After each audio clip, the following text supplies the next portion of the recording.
Մեկի դաշնագրի արդյունքում Հայաստանի համավարակչնային է դարձել անկախության ու տարածքային ամբողջականության պահպանումը։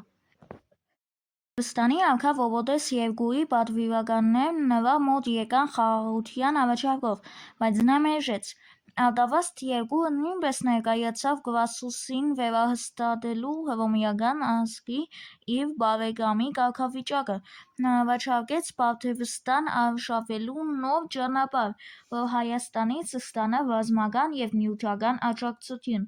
բայց Կրասուսը մերժեց և արշավեց իր ընտրած ուղիով, և Խարան քաղաքի մոտ հռոմեական լեգեոններն ջախջախվեցին, և Կրասուսը զոհվեց։ Մինչ այդ բարթևական բանակը Վովոդես արքայի գլխավորությամբ պատրաստվում էր հարձակվել Հայաստանի վրա,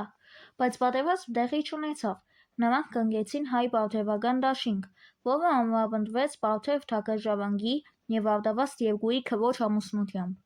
Սրանից հետո մոտ 20 տարի Հայաստանի համար համեմատաբար խաղաղ էր, սակայն Հռոմում Հուլիոս Կեսարի սպանությունից հետո ձևավորվեց երկրորդ Եվրապետությունը։ Եվրապետներից Մարկուս Անդոնիուսն նոր արշավանքի էր պատրաստվում, և նույն ժամանակ փլուզվել էր հայ-բարթևական դաշինքը։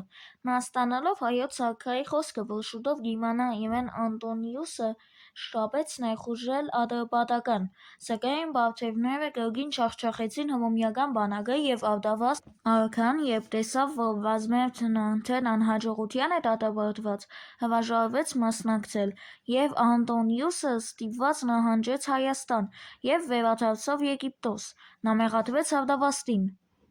Հետո Ալեքսանդրիայում Արտավազդ արքան մահապատժի ենթարկվեց։ Արտավազդ Երգուի քերեվարությունից հետո Հայաստանում գահ բարձրացավ ավագ որդի Արտաշեսը,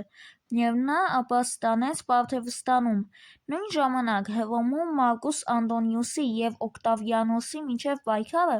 ավարտվեց Անդոնիոսի պարտությամբ։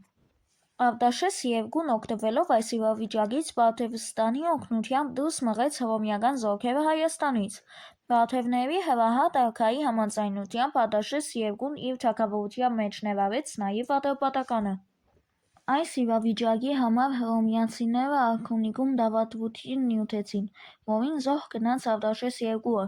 Նրա մահվան հաջորդած տասնամյակները Արտաշեսյանների աստիճան